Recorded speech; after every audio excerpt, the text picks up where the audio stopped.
Hello दोस्तों, मैं Rizwan, welcome to YouTube channel Mix and Tips. और आज मैं फिर एक बहुत ही ज़रूरी वीडियो लेके आया हूं और ये वीडियो मुझे उन सभी जॉब सीकर्स के लिए बनाना पड़ रहा है जिन्होंने एयरपोर्ट के लिए जॉब एप्लीकेशंस भेजे हैं मुझे, और बहुत सारे एप्लीकेशंस आने की वजह से बहुत सारे रिजेक्शंस भी हुए हैं। और रिजेक्शंस किसी वजह से हुए हैं मैं आपको इसी वीडियो में बताऊंगा आपको। और जॉब जब कभी भी अप्लाई करें आप, तो उस पर क्या क्या चीज़ें देखना है वो चीज़ भी आपको मैं बताऊंगा। एयरपोर्ट अबू धाबी की एक जॉब थी जिसमें 4160 दिरहम सैलरी थी और उसमें एयरपोर्ट असिस्टेंट की और बैगेज हैंडलर की ये जॉब थी। दो जॉब थी जिसमें कंपनी ने आपको कंटिन्यूसली 2 महीने तक काम करने के लिए भी बोला हुआ है। 12 घंटे लगातार ड्यूटी है, 7 दिन, 12 घंटे 7 दिन और लगातार 2 महीने तक आपको काम करना पड़ेगा। लेकिन उसके बाद हर 2 महीने बाद 1 महीने की आपको छुट्टी भी मिल रही है कंपनी की तरफ से, और वो भी पेड लीव है। और दोस्तों, ऐसी जॉब की वजह से बहुत सारे सीवीज मेरे पास आए और उन सीवीज में मैं आपको एक चीज़ बता देना चाह रहा हूँ कि जब कभी भी आप किसी तरीके की कोई भी ऐसी जॉब देखें जिसमें ल्यूक्रेटिव ऑफर हो और जो बहुत ही अच्छी लग रही हो आपको, जिसमें आपको लगता है कि आप कर लेंगे, तो ये दुविधा जो है और ये डाउट अपने दिमाग से निकाल दें।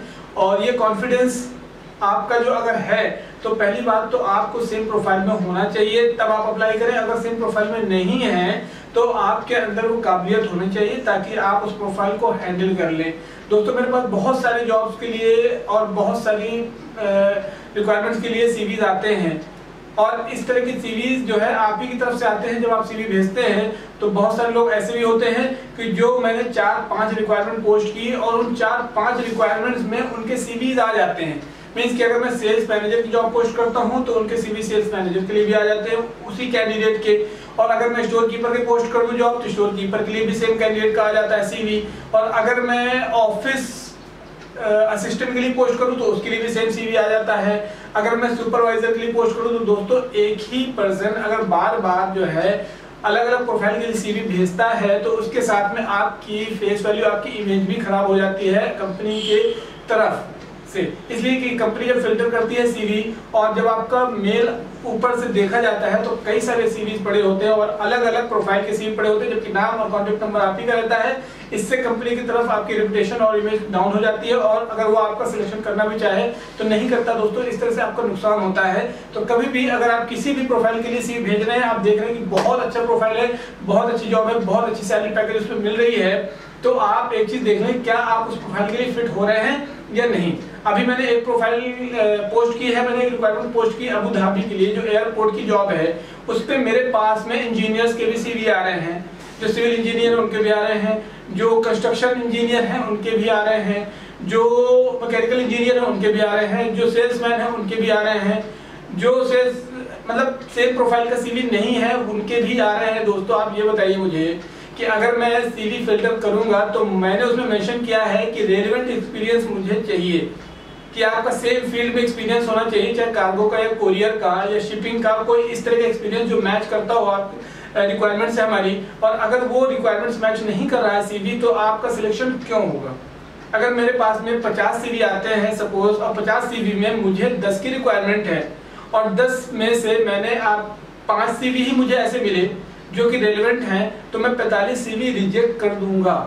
ये कोई भी कंपनी ऐसा ही करती है दोस्तों। तो इससे आपको बहुत बड़ा नुकसान हो जाता है, इससे आपको टाइम लॉस होता है, उससे आपकी इमेज भी डाउन होती है, उससे आपका सिलेक्शन होते होते भी रह जाता है। इसलिए कि जब कभी भी आपकी इंजीनियर की, मान लीजिए आप सेल्स मैनेजर हैं और उसी कंपनी में सेल्स मैनेजर की जॉब आती है और आपने एयरपोर्ट के लिए, अबू धाबी के लिए अप्लाई कर दिया है एयरपोर्ट की जॉब के लिए, और जब सेल्स की जॉब आती है और आप सेल्स का भी सीवी बना के भेजते हैं तो उसके पास में पहले से ही आपका एक सीवी पड़ा होता है, तो इसका मतलब समझ जाता है कि आपने नकली सीवी बनाई है, फेक सीवी बनाई है। इस तरह से आपकी इमेज डाउन हो जाती है, सिलेक्शन होने के बाद भी आपका सिलेक्शन नहीं हो पाता दोस्तों। तो इस तरह की इमेज डाउन होने की वजह से बहुत सारे कैंडिडेट्स का सिलेक्शन नहीं होता है। और एक बात और जान लें कि रिक्रूटर के पास, कंपनी के पास जब भी आप सीवी भेजें तो पहले ये देख लें कि कंपनी की पूरी प्रोफाइल और कंपनी का जेडी क्या है, जो जॉब डिस्क्रिप्शन है उसमें क्या दिया हुआ है, उसमें क्या एक्सपीरियंस मांगा है, क्या क्वालिफिकेशन मांगी है, और क्या इंडिया का एक्सपीरियंस है, गल्फ का एक्सपीरियंस मांग रहा है वो। ये सारी चीजें जो है उसमें आप देख लें, अगर मैच करती हैं तो ठीक है, अगर आप भेज सकते हैं, नहीं तो आप अपने सीवी में कुछ चेंजेस भी करें। तो दोस्तों, ऐसे मैंने बहुत सारे कैंडिडेट्स देखे हैं। इतनी ज्यादा आलस होती है लोगों के अंदर में कि अगर मैंने एक जॉब पोस्ट की सेल्स मैनेजर की और आप सेल्स मैनेजर नहीं हैं, आप HR एडमिनिस्ट्रेटर हैं या HR मैनेजर हैं, तो ऊपर सबसे लिखा होता है post applied for HR manager, जबकि मुझे सेल्स मैनेजर चाहिए। तो आपका CV जो होगा वो सेल्स मैनेजर के लिए होना चाहिए। इवन सब्जेक्ट लाइन में भी नहीं चेंज करते लोग, रिज्यूम के ऊपर भी सेल्स मैनेजर का प्रोफाइल नहीं दिया होता है, HR का दिया होता है। तो दोस्तों कंपनी देखने के पहले ही, आपका CV ओपन करने के पहले ही सब्जेक्ट लाइन देख के ही आपका CV रिजेक्ट कर देती है। तो इस तरह की चीजें आपके साथ ना हो, इसलिए आप हमेशा जब कभी भी CV भेजें तो कंपनी की जो प्रोफाइल है उसके अकॉर्डिंग अपने CV में चेंजेस कर लें, ताकि एटलीस्ट आपका CV देखा जाए, शॉर्टलिस्ट कर लिया जाए। बाकी आपका सिलेक्शन जो है टेलीफोनिक कभी कभी होता है तो हो भी जाता है, क्योंकि जब आपकी कम्युनिकेशन अच्छी होती है, जब आपकी इंग्लिश स्ट्रांग होती है, जब आपकी प्रेजेंटेशन अच्छी होती है, तो उसके बाद कभी कभी रिक्रूटर और क्लाइंट इंप्रेस हो जाता है और आपकी हायरिंग हो जाती है वहाँ पे।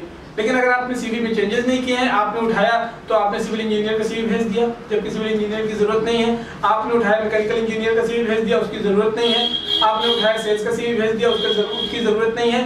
प्रोफाइल किस चीज का है, रिक्वायरमेंट किस चीज की है, जॉब डिस्क्रिप्शन क्या दिया हुआ है, ये सारी चीजें पहले आप देखें। उसके बाद आप अपने CV से और जॉब डिस्क्रिप्शन को मैच करें। अगर मैच नहीं होती है तो उसमें थोड़ा सा चेंजेस करें। अगर चेंजेस करने के बाद भी आपके अंदर वो काबिलियत नहीं है कि आप जस्टिफाई कर पाए अपनी CV को, तो बिल्कुल भी चेंजेस ना करें। और सेम प्रोफाइल जब आएगी, जब आगे कोई जॉब आए जो आपके CV से मैच कर रहा है, तभी उस जॉब के लिए आप अप्लाई करें, वरना आपकी इमेज डाउन हो जाती है। और जिस कंपनी के लिए आप बार बार अप्लाई करेंगे उस कंपनी में आपका CV पहले से स्टोर होता है, पहले से ही मेल पड़ी होती है, और जब फिल्टर होता है तो आपको 3-4 CV मिलते हैं, तो कंपनी समझ जाती है कि आपने पहले से कई सारे फेक CV बना रखे हैं।